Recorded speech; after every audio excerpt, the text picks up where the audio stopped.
हम मीनू झा प्रणाम करै छी सब मिथिलावासी के। आइ एकटा भगवती गीत गाबे जा रहल छी। हम नहीं, बबीता जी गाबि रहल छथि, हम संग दऽ रहलियनि हँ। और एखन तऽ नवरात्रि चलि रहल यऽ। सब मिथिलावासी के हैप्पी नवरात्रि और महाअष्टमी के हार्दिक शुभकामना। गीत नीक लागत तऽ लाइक शेयर जरूर करब। धन्यवाद। जय मिथिला, जय मैथिली, जय माँ भवानी। नहीं चाही महल अटारी, नहीं चाही बड़द बखारी। आहो मोर रामा, आहो मोर रामा, रामा आहो मोर रामा। मैया के सरनिया भजनिया गायब हो राम।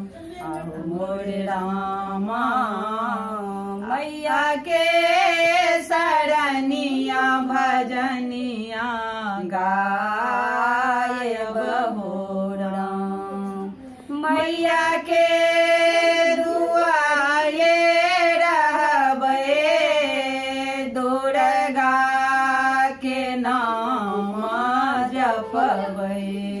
मैया के दुआरिए रहबै, दुर्गा के नाम जपबै। मैया के दुआरिए रहबै, दुर्गा के नाम जपबै। आहो मोर रामा, मैया के सरनिया भजनिया गायब हो राम। नहीं चाही महल अटारी, नहीं चाही बड़द बखारी। आहो मोर रामा, मैया के सरनिया भजनिया गायब हो राम। मैया के बाहर बंगना पूरा हेतै हमरो सपना। मैया के बाहर बंगना पूरा हेतै हमरो सपना।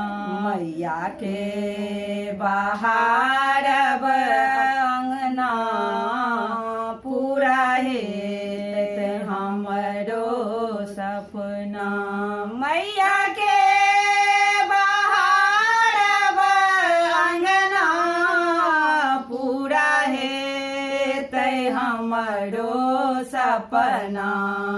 आरो मोर रामा, मैया के सरनिया भजनिया गायब हो राम। आहो मोर रामा, मैया के सरनिया भजनिया गायब हो राम। नहीं चाही महल अटारी, नहीं चाही बड़द बखारी। यारी मोर रामा, मैया के सरनिया भजनिया गा